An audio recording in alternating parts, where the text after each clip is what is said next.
Harbaugh and Mike Tomlin, and early on, Dan, it's a pick right off the bat. What a way to start this game for the Steelers defense. They drop out in zone coverage. Lamar goes to number 2 in his read. The linebacker's playing, just waiting right there for him to throw it to him. Catch it, score, Steelers defense. It's a pick 6 in the first minute of the game, but the Ravens matriculate the ball down the field, and then it's Jackson and it's Miles Boykin, and we're all tied. This is an outstanding play by Lamar. He feels pressure come off his right. He's got one-on-one on a linebacker. Throw it to that back pylon. Touchdown, Ravens. The Ravens have the lead, and they're looking to control the game, and he throws another He just never sees that underneath defender. We're going to get into this. It's a certain kind of pressure Pittsburgh ran. He's trying to get the ball up over the top. He doesn't. Interception again. Play really turned the game around because then the Steelers start to cook. Ebron, touchdown. Empty set. They get a one-on-one matchup, and it's a blown coverage by the Ravens defense on that shallow cross by Ebron. Great job by Big Ben finding him. Again, Big Ben heating up. Juju, tough down to the play one. Play of the game. That's the play of the game to me. Juju sees it the same way as Big Ben does,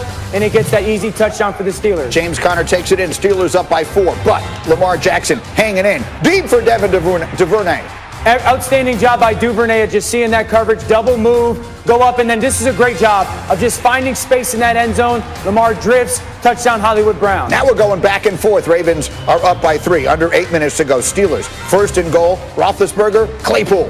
This is so savvy by Big Ben. He knows what the coverage is going to be. It's an awesome job by Claypool, and just a little nuance by Big Ben with the shoulder pump creates that touchdown for the Steelers. 2 minutes left. Clutch time here for Lamar Jackson. 4th and 3 from the 7. He's going to keep it, and down he goes. And everyone expects that Lamar is going to be a runner in that situation. This is a great play by the nose tackle. But you see all the white jerseys coming. They knew that Baltimore was going to put the ball in Lamar's hand on that quarterback draw, and they fired. But the Steelers would go 3 and out, so the Ravens would get one more shot. And here's another 4th down, 26 seconds left. This time it's good for 32 to Willie Snead. Outstanding job by Willie Snead, who had a great game of just finding those soft spots in the zone. Lamar hanging in the pocket and creating a big chunk in the pass game. So they spike it. 5 seconds left now from the Pittsburgh 23 for the win.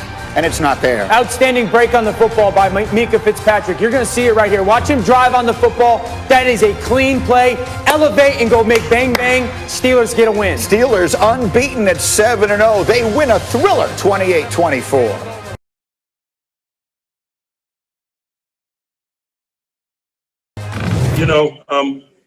We got respect for him, but we don't fear him.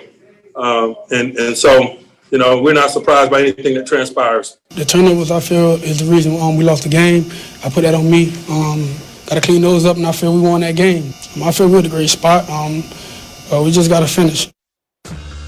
But the numbers are what the numbers are. Lamar Jackson, going back to the 2019 regular season, has not beaten a team above 500. His total QBR drops off 19 points from its regular place. And so let us begin the conversation there, and we'll bring Ryan Clark into the conversation and say good morning to RC. People will look at this and they will say Lamar Jackson spectacular, but he cannot beat the good teams in big games. What do you think? You heard Lamar Jackson say, if I do that, then we would have won the game.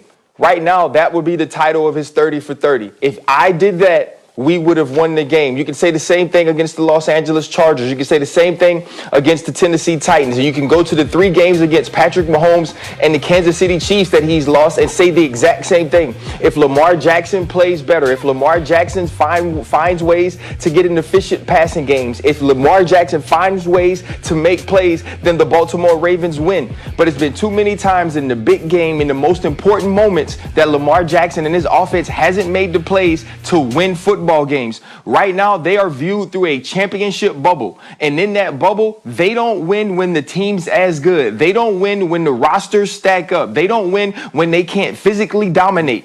They couldn't yesterday. And because they couldn't, he needed to be an efficient passer down the field and outside the numbers. And he couldn't do it. He has not done it. And until he does, this will always be the story of Lamar's big games. If I would have done that, we could have won the game. Rex, you are his biggest fan. Right. You have been championing Lamar Jackson back to a time when almost no one else was. Is he doing enough? Are they doing enough to win a championship the way they're playing? Yeah, and it's interesting because Ryan and I have been through these matchups a million times apiece. But the most physical team generally wins that matchup yesterday specifically. Mm-hmm. Baltimore was way more physical than Pittsburgh was. Guys, they outgained them 2-1. I mean, over 50%. More. Right. I mean, they just destroyed them, and they didn't. They bludgeoned them. And the thing is, we're going to look at this. Lamar, he talked about it. Those turnovers, that's what cost the game.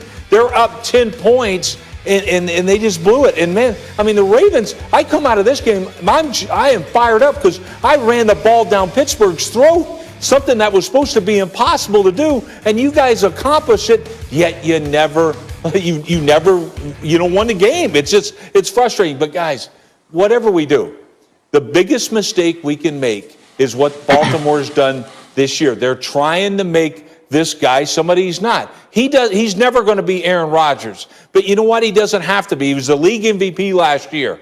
Let him do it. Look, Lamar, if that dude's there, fine. Okay, and the protection's fine. Sit in that pocket, wait till a guy separates. If he doesn't, take off with it. And there's nothing wrong with that, and he doesn't need to apologize for it. And to me, will he win the big game? He hasn't done it yet, but I'm saying yet. I don't know. The narrative and the questions are going to remain. I mean, he gifted the Steelers 17 points. And here's my thing. The Steelers know it.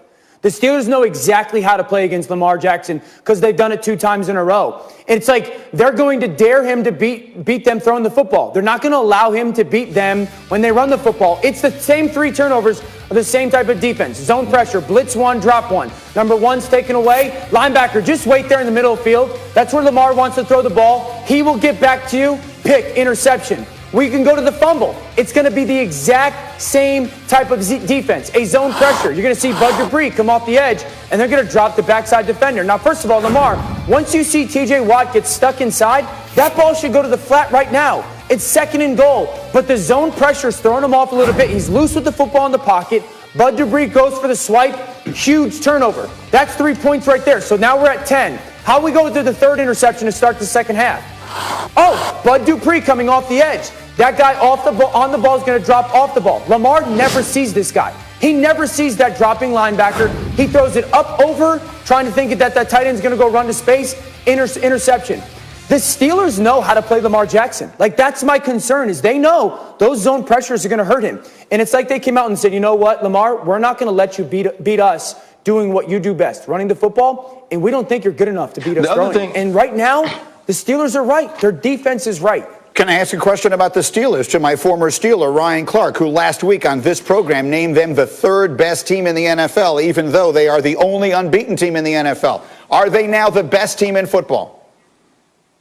Nope, I'm still right. I was right last week, and I told you it was my list, and I'm right this week, Greeny. And I know you're going to keep pushing for it and trying to make that team number 1, but they aren't yet. They are flawed, and they're probably more flawed than the Kansas City Chiefs, who I think are the best team in the AFC. What I said the game depended on was what it depended on. It depended on turnovers, and I said that the Pittsburgh Steelers would win because Big Ben would make the right plays in situational football moments, and that's what we saw. But you can't give up over 250 yards rushing and say that this is the Pittsburgh Steelers that can win the Super Bowl. You can't go over 4 quarters of scoring touchdowns because you only scored in the 2nd quarter of the Tennessee Titans game and you didn't score into the second half offensively of the Baltimore Ravens game and think that you can beat the Kansas City Chiefs. So there's still so much to work on. The thing is, they have a great coach, they have a great leader at quarterback, and they found ways to win all of these games. So they're fixing problems with W's, but that performance yesterday was not a championship performance. The Pittsburgh Steelers know it,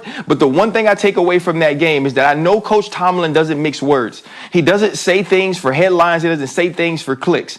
When he tells me he respects Lamar Jackson, but he doesn't fear him, I believe that. So Dan Orlovsky is 100% correct. They know how to play him. They believe they know how to play him, and they do not fear him at all. And I think that's a large problem for the Baltimore Ravens. But Rex, the first thing you said to me when I walked in this morning was they're going to see each other 3 times this year. They play again on Thanksgiving, and you're telling me they're going to meet in the playoffs. What is it that makes you think that game will be any different for Baltimore than the one that we saw yesterday? I don't think it'll be any different. The only difference might be that they protect the football. If they protect the football, they would have routed the Pittsburgh Steelers in that game. So we can say what we want, but they ran the ball down Pittsburgh's throat. 265 yards rushing. And oh, by the way, Lamar Jackson, the kid that can't throw, actually threw for more yards than Ben Roethlisberger did. So to me, no, I'm saying Daniel looks this. skeptical. Guys, they had, what, 4 first downs in I the agree, first half. Rex, I agree that they ran the ball incredibly well, but it was also the thought process of the Steelers going, we're going to make you give the ball to the backs. We're going to make you give the ball to the backs, and we're not going to let Lamar take the edges. And yes, he had more passing yards. Some of that is that last final drive. Sure. But I think it's a fair question we're talking about the Steelers and their belief that Lamar can't beat them. At some point, it becomes part of the conversation in the locker room as well. Like, do the Ravens and Lamar themselves believe that they can go beat a Chiefs or a Titans or a Pittsburgh Steelers?